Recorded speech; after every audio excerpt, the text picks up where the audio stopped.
Good morning. Welcome to another episode of the Here Now videocast. I'm joined by Barbara Daroca. Is it right? Yes. Okay. And we've actually known each other on social media, as most people do, and never really in person. So this is our first time meeting in person. And she volunteered to be on the Here Now.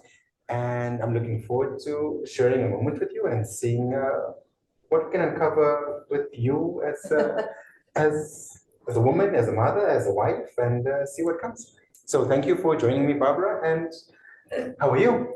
I'm good, thank you. I'm excited to be here. Thank you. And tell us a bit about you. Like, she's Spanish and Yes. living in Luxembourg. And Yes. what's the combination? Yeah, so we celebrated yesterday Europe Day. So Oh, yes. I feel it very strongly because I'm Spanish. I live in Luxembourg. I'm married to a German who actually grew up in Portugal. I work in a rather international environment, European international, at least, with people from Belgium, France, the Netherlands, Germany, some even from Italy, Greece, or the Nordics. So it's part of my life. I really feel like we always say global citizen and so on, but I do feel this globality or internationality, which I think is a great source of inspiration and richness. And it's a bit of who I have become, potentially. Not so much who I was originally, but who I have become. And before I had something I wanted to go into, but before we go there, when you speak about this globality, do you see any drawbacks, or is it all just a positive thing? The union and all the nationalities coming in. How is your perception on that? From your experience? Nothing in life is either all good or all bad, right? Yes, So there are always advantages and disadvantages to things. However, I do feel that in this case there are more advantages than disadvantages. But you have to work towards those. They don't just appear and come. A union like the European Union or any other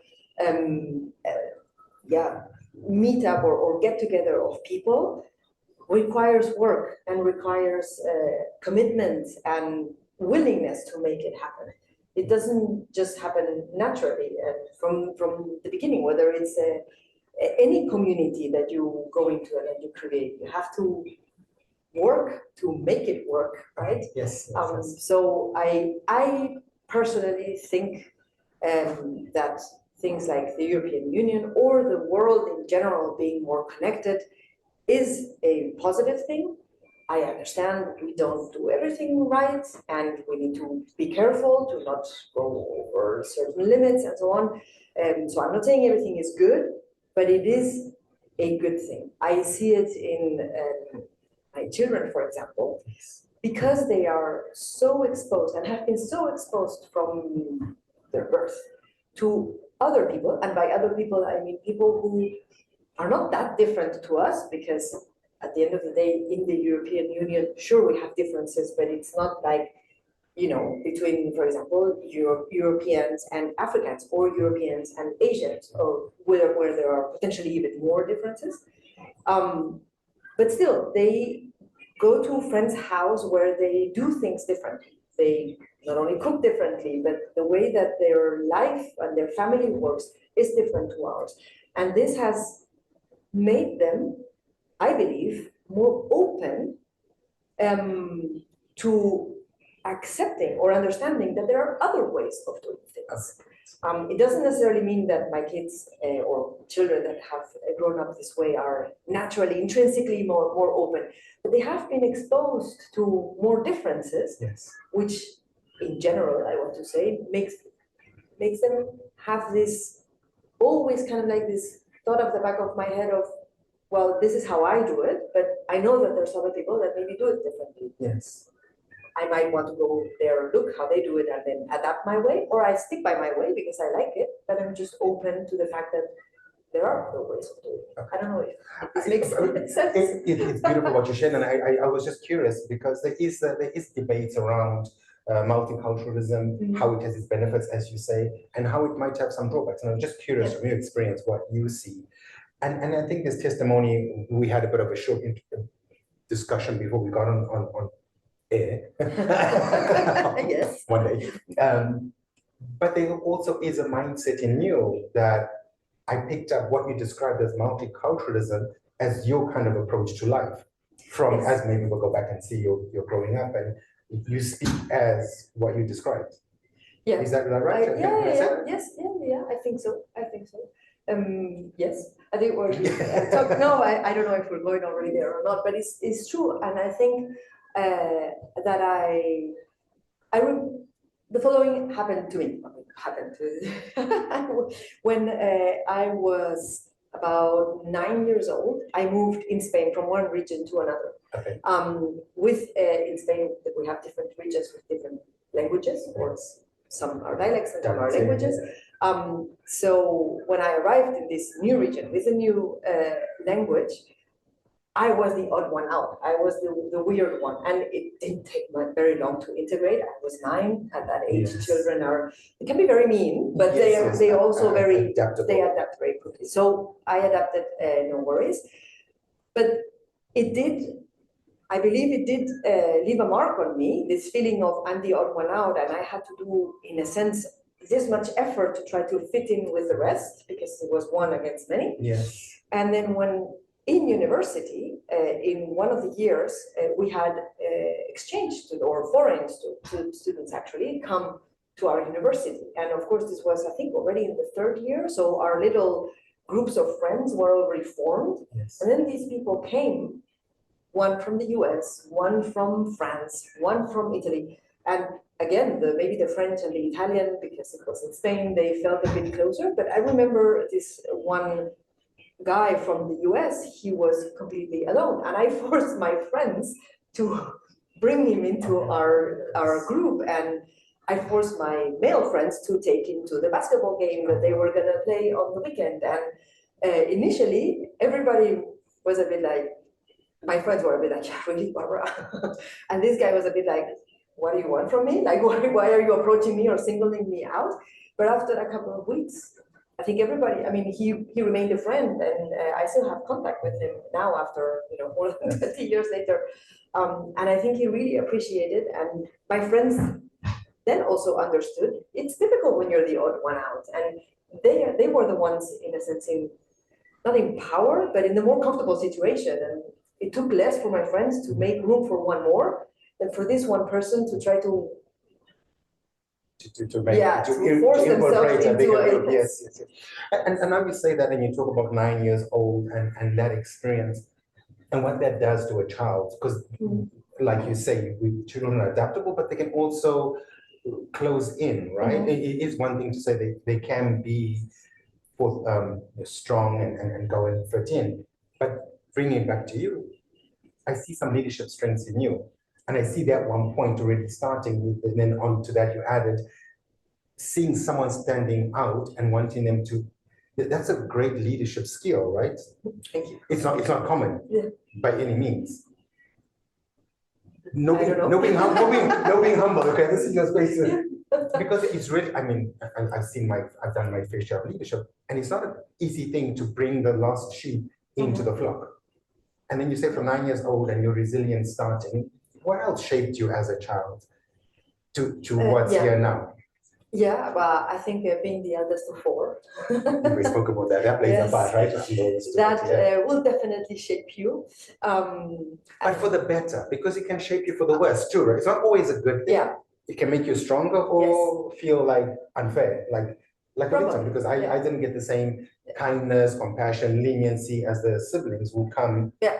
So it brought goodness out of you. If we had a time machine and we could go ask a 13-year-old Barbara, what would she say? Probably like, it sucks being the eldest of younger siblings, because I cannot do a lot of the things that my friends can do who don't have younger siblings. So I suspect there was a phase of being less enthused by this fact. But I do think that has indeed shaped me. As you said, to to take the lead and be the organizer and be the one that a bit the cheerleader, right? That gets the whole team enthusiastic about something, about an idea and so on, which is a lot of fun. And also a bit the like the mommy, the nurturing side, feminine, which is great, and of which I try to make as much use as possible, but which, like we said before, everything has a bit of an upside and a downside. Which has a downside maybe sometimes that I can get too easily too involved or too attached to certain situations, people, teams, and so on. And that's important. You saw this developing in childhood? Are there times where you could see, because you gave a couple of examples where your leadership skills were getting developed already. Yeah. Your adaptability, your resilience was starting to show. And do you see moments where that feminine energy, that very nurturing compassion was coming out already? No specific moments that come to mind. But again, it was very natural. You're the eldest, so you care for your younger siblings. You speak as if it's a given. It's not a given, right? Yeah, but you've it made was choices. a given. Well, I don't know, and this can be something you can share. It's like, are we slaves to our conscience, or are we creating from subconscious consciousnness? Because you made choices that have led you to who you are now, that are quite remarkable, but they're not default like it, because then every firstborn would be such a great compassionate leader, but they aren't all that way, maybe less so. Yeah, I don't know. I mean, I also have a temper, right? Leaders need that, no? I'm not always compassionate. But that's the Spanish thing, right? Yes. I suspect, but I had a very close-knit family. We did a lot of things together. I mean, I sometimes tell my children, we would take out the dishwasher when it was done, the four of us. Oh, fantastic. So we'd create a chain in the kitchen. I mean, not that the kitchen was that large, but still, it's like from the dishwasher to where the plates or the glasses and so on went. And then we organized ourselves depending on our capabilities, because of course the youngest maybe in the beginning could do less, and as he grew older also he could do more. So I think maybe this environment and this belief that as a family, we're a team and we need to stick together. This is something that my dad used to repeat time and again, especially when we, get mad at each other or didn't want to play with each other and so on. And he'd always be like, when everybody else will let you down and will walk away when you're in trouble, that your family will always be there and you have to be there for each other. That's beautiful. So maybe this is part of why it became so obvious to me. I don't know, I never thought about it. It's interesting, right? Yeah. And segueing onto that, like when you look into, if we stay a little bit more in the childhood, and we'll shift over in a second, what were significant moments in your childhood and I'm going to be very blunt. I feel you're a proud woman of who you are now, just as an individual. Never mind your sons and your husband and what you're doing with life. But are there moments like when you're 9 years old and you moved, that moment of seeing people and bringing them in? Are there other moments, one or two, that you can say these are moments that shaped me? I don't know.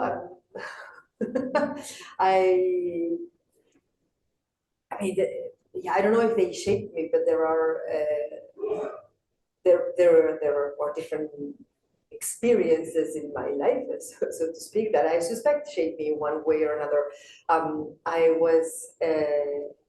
When I was, I think, 11, I was sent over to Ireland during the summer for a month to live with a family to learn and improve my English.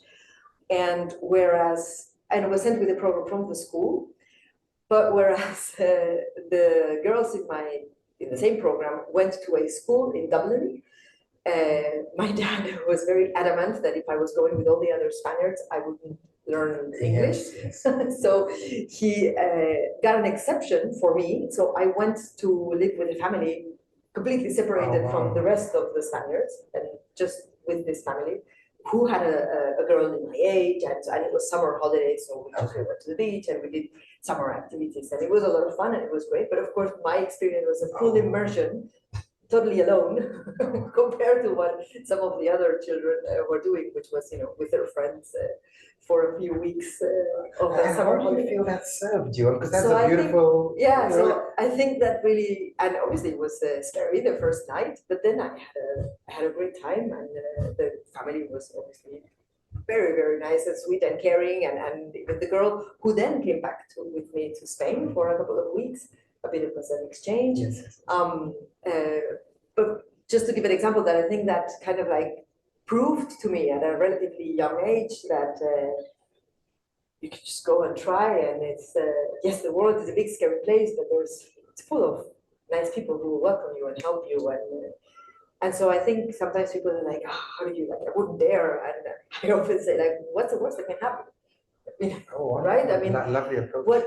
I mean, sure, it depends on what you're facing. Of course. But in general, what's the worst that can happen? You will have, earned some experience, and on the other side, there's generally people who will help you and will accompany, if you let them, of course. If you obviously go and close yourself off and don't talk to anybody and don't ask for help, then obviously maybe nobody will help you. But me, I went there alone, and I had to ask for help. When I didn't understand, I had to ask, but I don't know what you're saying. You need to repeat it or explain it to me differently. That's so powerful for transformation, right? If you see it from that perspective. Yeah. Right. And no, I think that's things like this potentially made me who I am today. Okay. Perfect.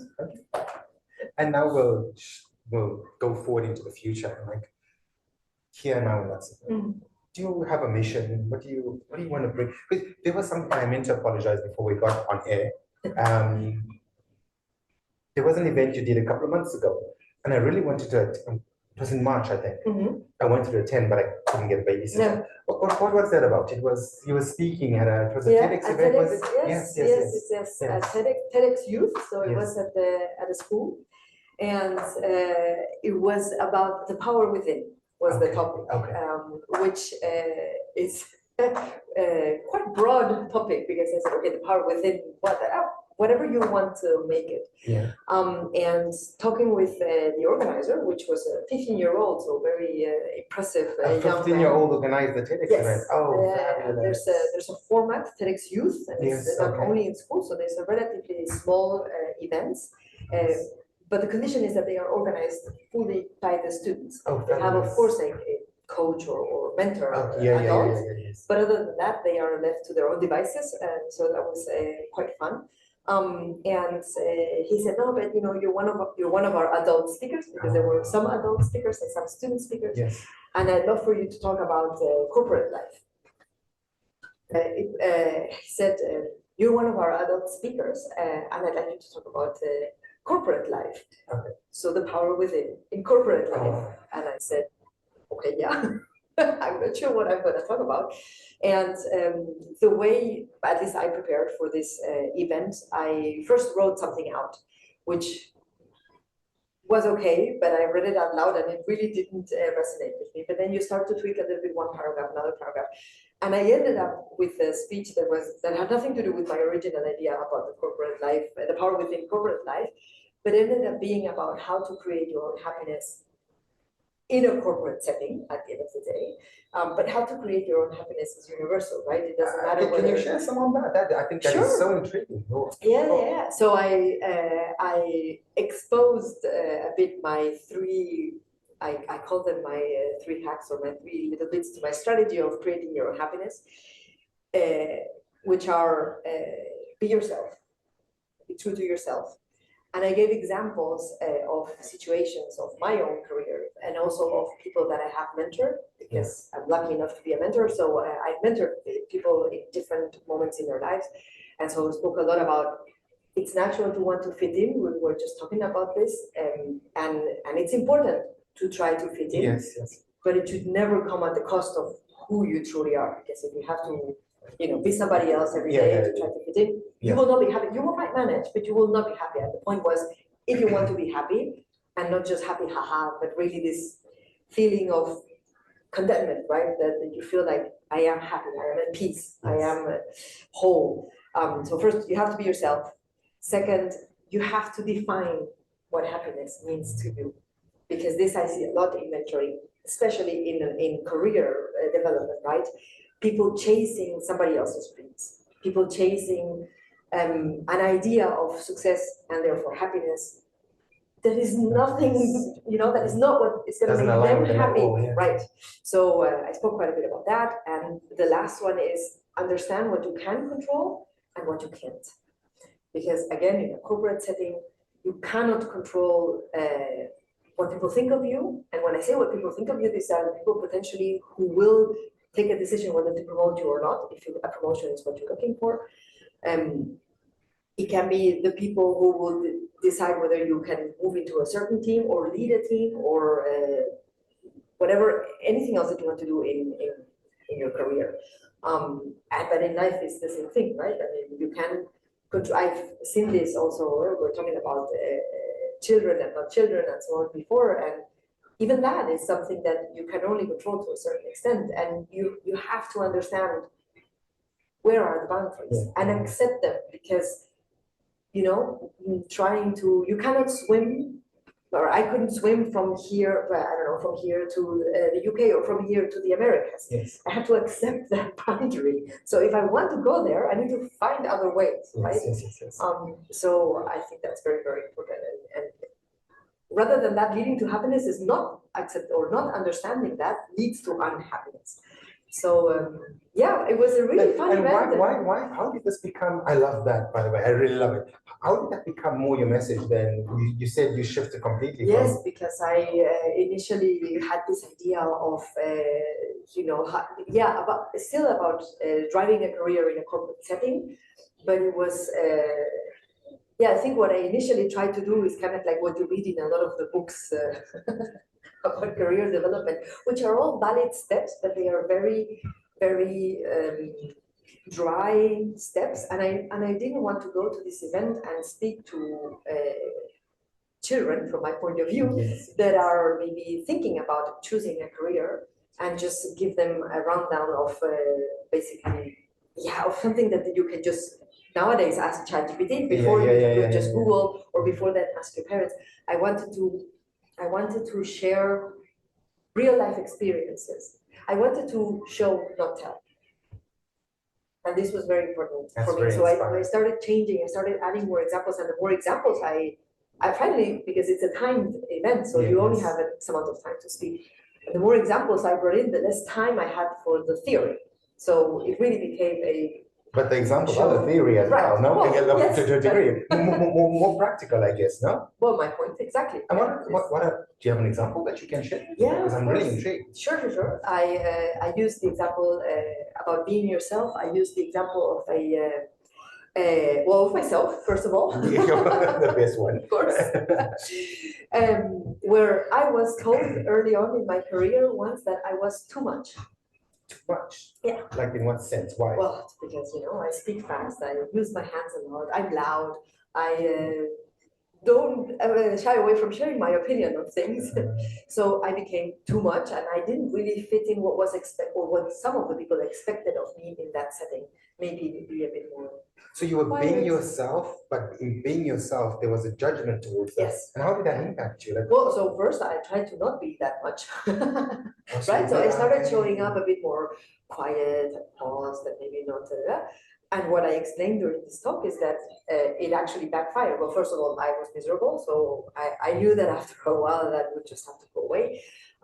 But also the people in my team, they got worried about me. They thought something was, that there was something wrong in my life. And so they reached out, really, can we help you? And can we? That much. And at one point I was, because I wasn't being mean.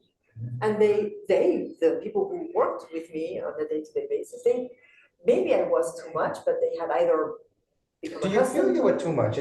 Just like I definitely can be too much, yes. Were you too much in that time when that judgment came? No, I think I just wasn't what other people wanted. It's not so much, I think it was less about being too much, rather about not being what they wanted. Okay. There was a mismatch in expectations, I think. And what did that teach you then? So what Well, it came taught out me for you then? that if I'm too much, then maybe I'm in the wrong place, or you know, like that then there is a mismatch. It's not about me being too much. It's about finding a place where I can be me. Okay. And I can be But appreciated that is for very what I am. difficult though. I mean, especially by today's, I mean, I don't know how it was then, but it's such a tough competitive world we're living in now. I mean, was True. it different then? Because No. it's not easy to do that reckoning and like, what do I do? I have a mortgage, I got kids. Yeah. How do I follow my authentic self? Like, Yeah. how do you navigate that? Yeah. Well, it's very, I like to say, it's very difficult, and not everybody has the luxury of doing so. However, life is very long.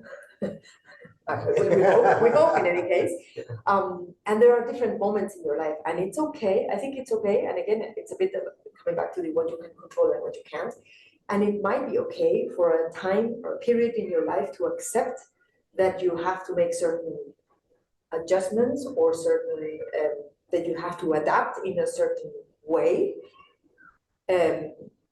But be true or honest with yourself about what it is that you are accepting. Yes. And willing, what sacrifices you're willing to make as a parent, but not even as a parent, even in a relationship with a partner, or again at work as well. You always have to make compromises. You always have to find some middle way. So I also use this and said, being yourself is not an excuse to be I don't want to say a bad word on No, speak, it's an adult show.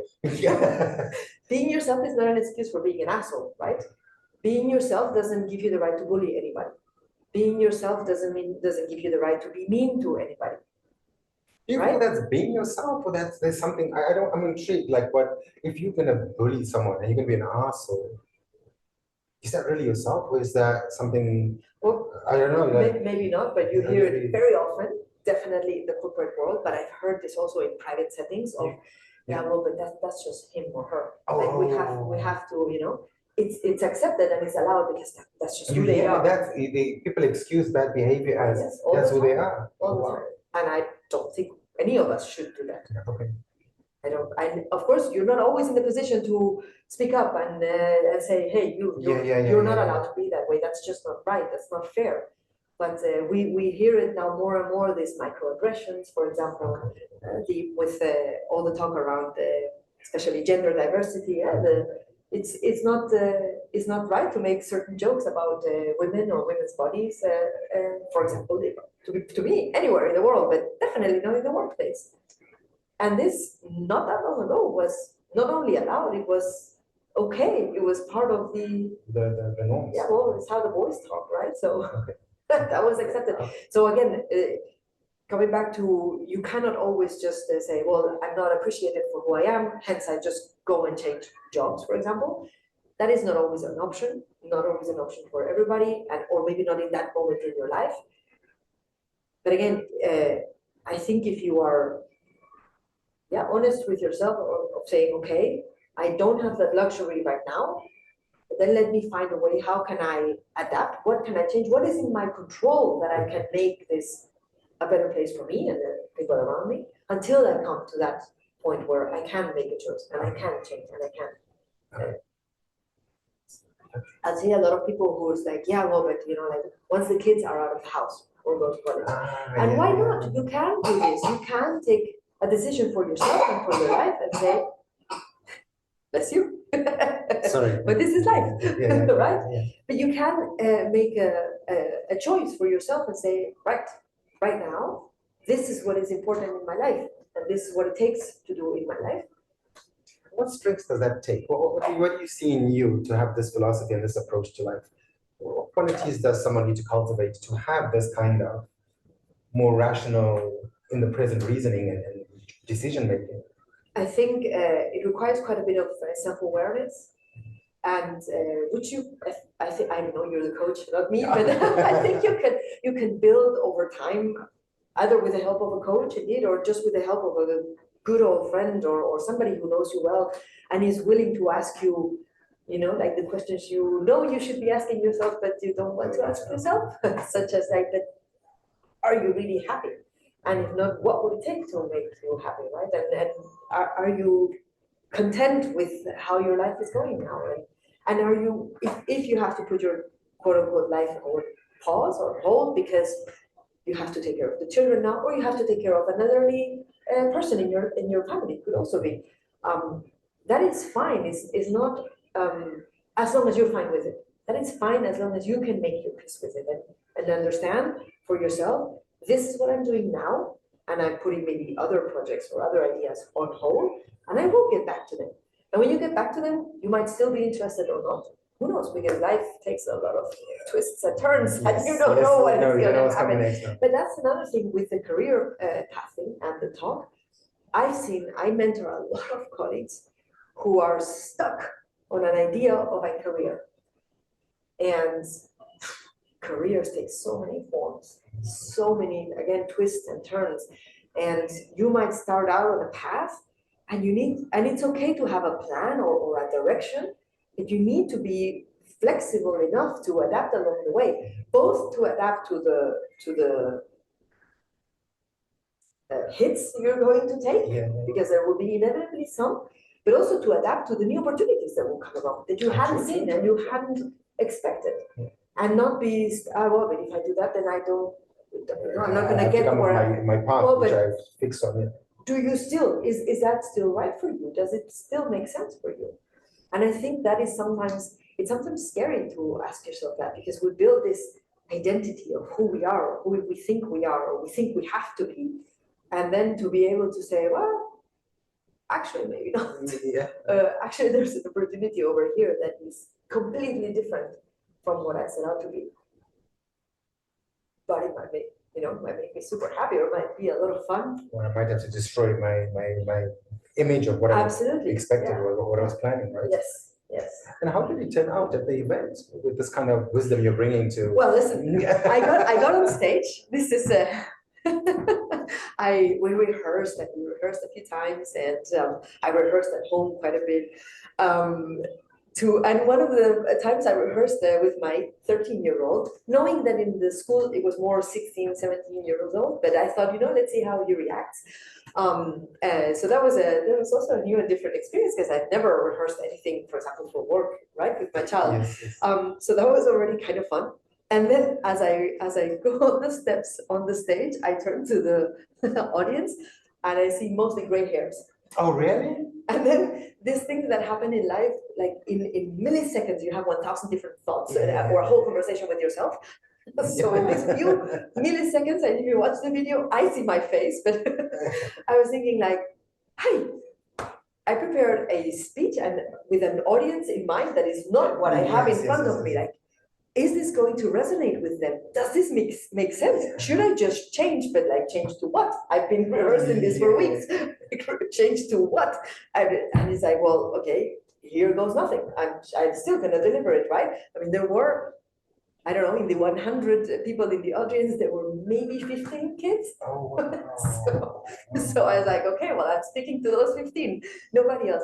And sure enough, I started speaking, and I started with a few questions, or I had questions to the audience throughout my speech, and it was the adults raising their hands and agreeing with what I said. And when we finished, I had 3 different people, adults, who came to me to thank me for what I had said and how much it had resonated with them. And and one of these persons, he was looking at retirement, and he's like, I was struggling so much with what I'm gonna do when I retire and what my life is gonna be, and like what you said, like every single step of your speech, like it's just like I think I know now what I'm gonna do. Like I think I know where I'm going from here. Which you can't ask for more than that, right?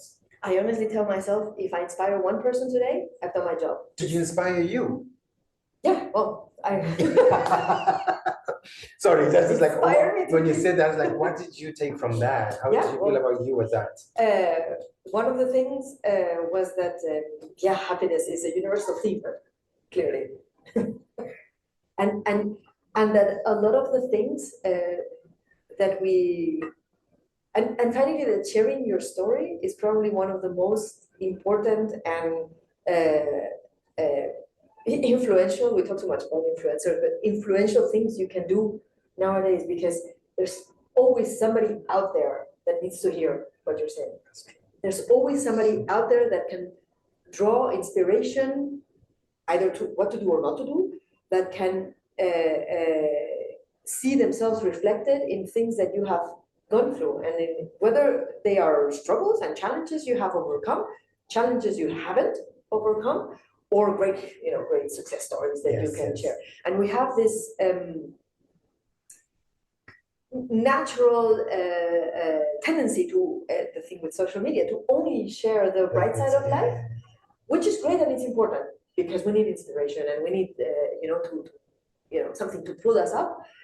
But there's so much also to learn and to gain from sharing the lesser sparkly things in life. And being told too much in your first or second year of your career is, in that moment, there was a moment of, wow, like, and how can I not be too much, because this is who I am, like what is expected of me, do I do with this? And how far do I need to change? That is as if you were to tell me, well, Barbara, you need to be 1.80 meters.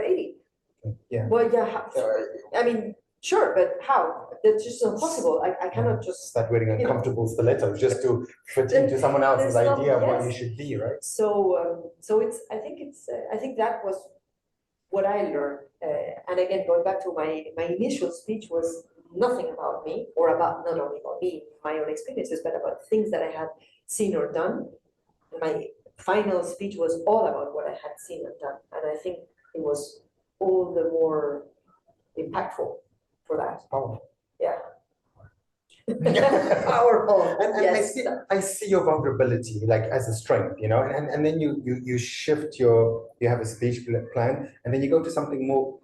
The vulnerability is what I love what you said about not only sharing your inspiring stories, because there isn't much vulnerability in that, because it's easy to talk about your achievements and your successes. Yeah. That people don't find as hard to do as talking about the times that you're like, I'm lost, I'm ashamed, I got judged, what do I do with this?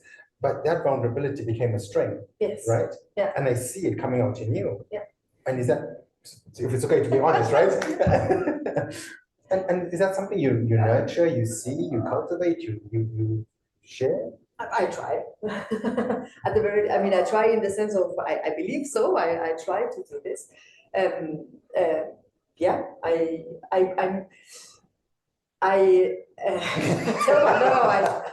tell my colleagues very often when we're struggling with a situation. One, lucky for us, we're not saving lives here, right? So every situation can be de-escalated or can be taken apart in pieces, and then just let's figure out what do we do, how do we go about this.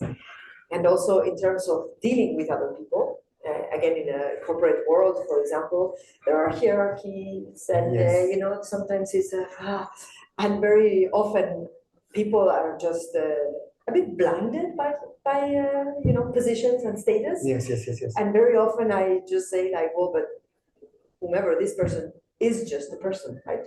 I mean, they maybe have more experience than we do, hence they are higher up Yes. They maybe were just more lucky in life than we were. True, they just wanted to follow that type of career. We don't want to follow that type of career, so there's no more value or less value in being CEO than being a normal, I'm going to say, employee, yes.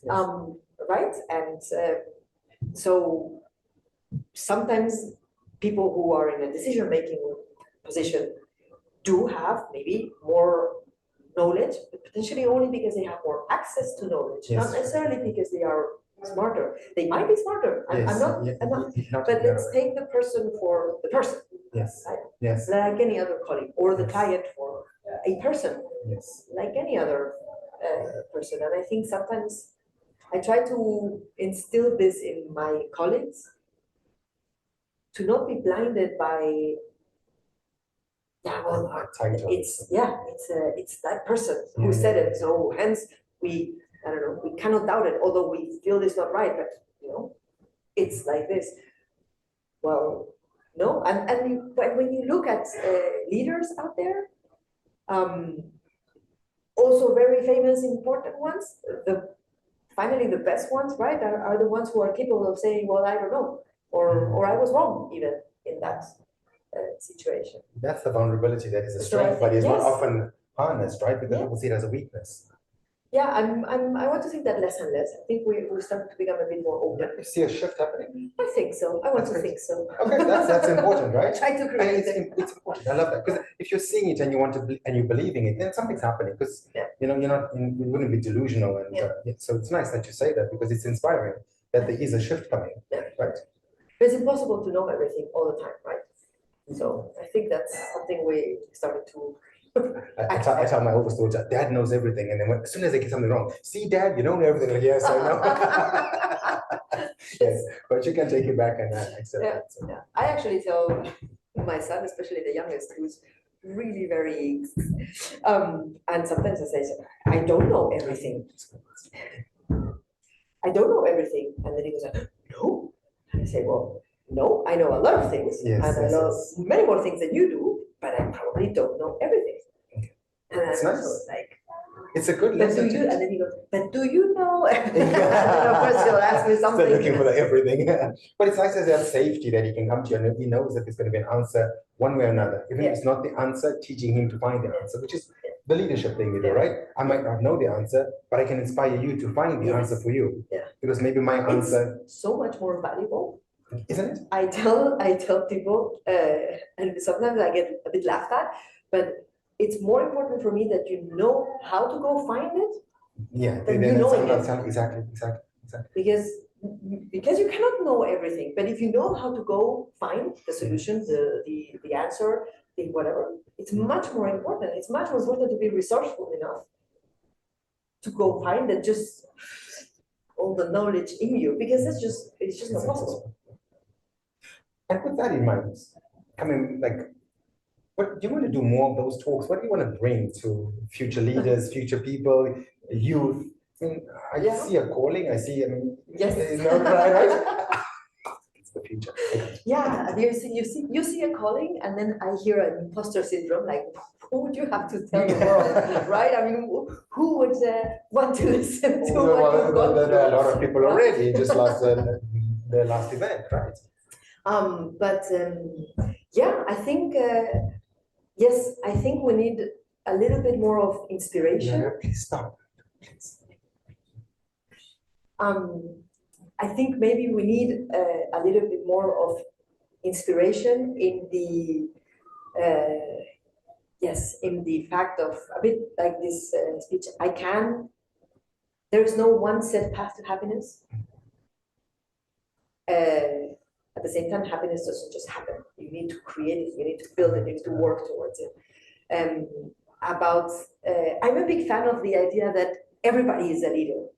I understand that you need, again, a bit in certain settings, you need the teacher in school, right? Yes, has a certain level of authority in front of the class. And in a corporate world, and I don't know, in a hospital, obviously, you need to have the hierarchy, hierarchy and so on.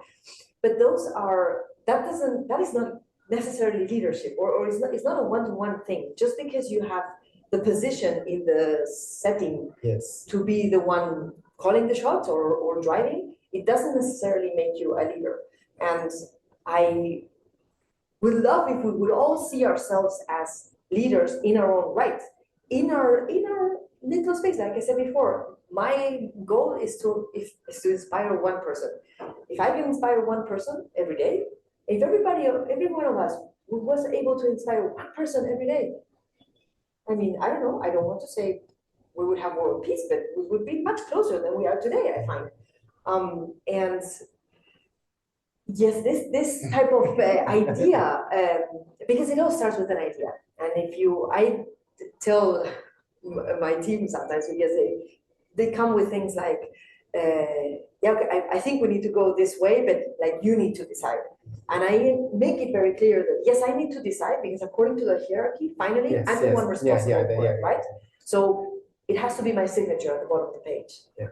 but it doesn't have to be necessarily my idea. Don't get me wrong, it's not that I'm taking credit for other people's work, but I cannot be the expert in everything, the same way that I cannot know everything. So this is why I work with a group of experts, and I rely on them to be leaders in their expertise and to set the pace and set the tone and help us know where we need to go. And yes, then hierarchy-wise, I need to put my signature, that's fine, but I think if they feel this leadership and this ownership, and then they feel also the accountability, and it's just everything works better. And do they feel it? Do they feel it? Is it happening? Do you see it? If you had to be in your power, do they feel it? I think so. I know, we're done now. 2 more minutes, okay? We're really done. Okay, 2 more minutes, like this. Okay, 1 more minute. Okay, please just keep quiet for 1 more minute. Thank you. Okay. Sorry. So do you, to get into your power and to speak almost, as we'd say by today's society standards, egotistical, even though for me it's nothing close to egotistical, it's owning your power. Would you say that your power is expanding into others from what you see and feel? I think so, yes.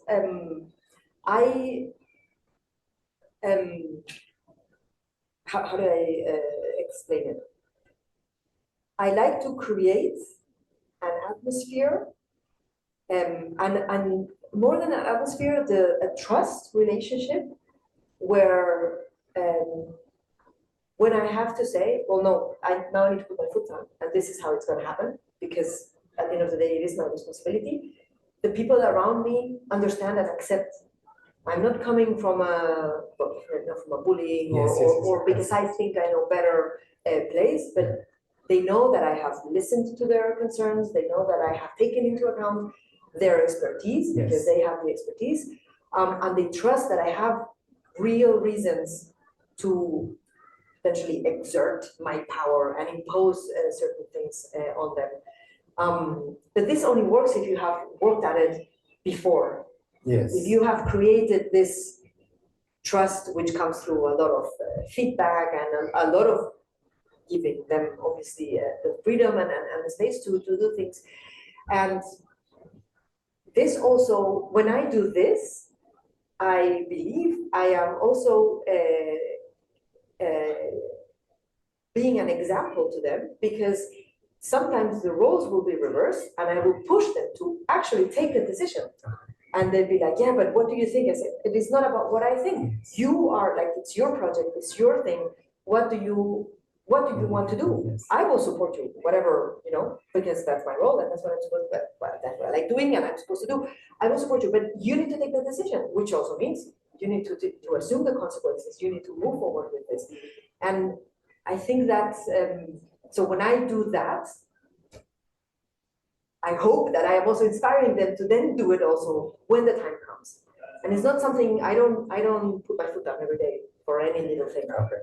I put my foot down when I really feel like I need to put my foot down. But it's similar with parenting and children. You constantly stomp down on your children. That's you need to, and sometimes also with children, so with teams or work, you need to let them also make their own mistakes to learn. Understand and learn, and again to then appreciate that when you say no, now I need to say no, or now I need to say stop, or now I need to say this way. They feel this trust of saying, well, there must be a reason. Maybe I don't see it, I don't understand it, but there must be a reason, because otherwise this doesn't happen. Does that answer the question? I'm not sure. We can dialogue for hours. Oh yes. I have 3 more questions for you. Yes. Go ahead. Okay. So firstly, I would say, in answer to the last question, I would say yes. From what you described, you're in your power, and it's emanating off you. So the next question would be, could you powerfully describe yourself without projecting onto others? I'm too much. Yeah. No, that's not powerful. No. Powerfully describe myself. Wait, it's coming. It's coming. Okay. I like to see myself. I don't know if this describes me, but I like to see myself a bit No doubt. I would like you just to speak from your power within. Yeah. Without, I got no judgment on it, and Yeah. no one will have. But how can you? I'm like a catalyst. I'm like the little spark, the wind beneath the wings. Okay. I think so. I want to be. Okay. I try to be. I strive to be. I believe you're doing it. Yeah.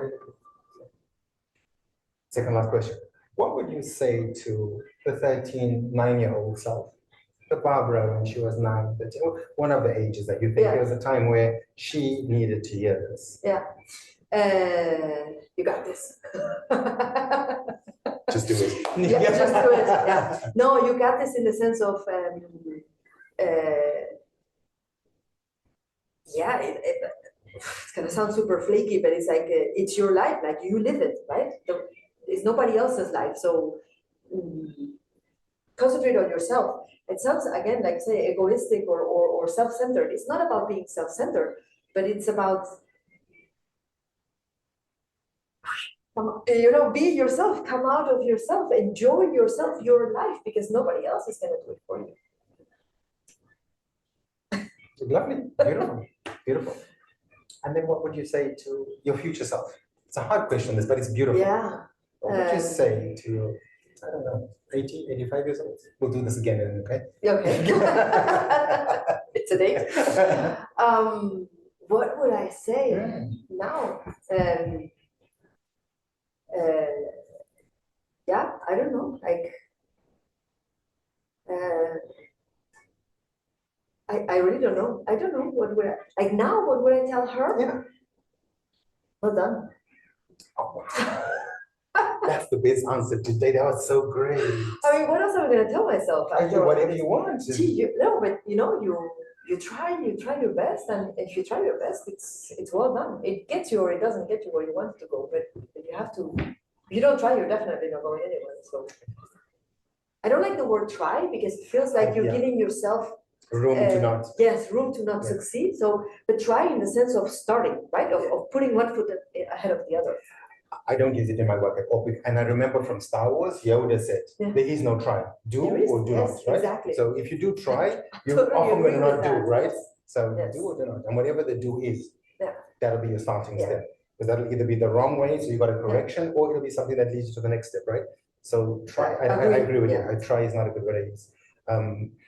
And as we come to a close, what would you like to say to anybody listening, to anybody, your team, your sons, your husband, the world, the youth?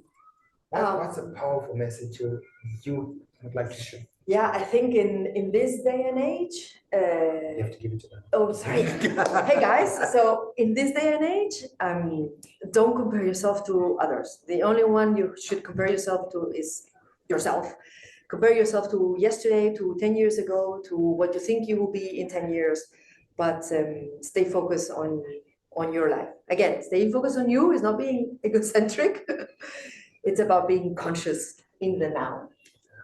Yes, that's my message. Thank you so much. This is really great. Thank you. Thank you. Great. Thank you. Thanks for listening. And I'm sorry if there were interruptions. My daughter's here and she was a bit unsettled, but she managed to hang about. And she did great. So sorry for that. Thank you for listening and see you next time.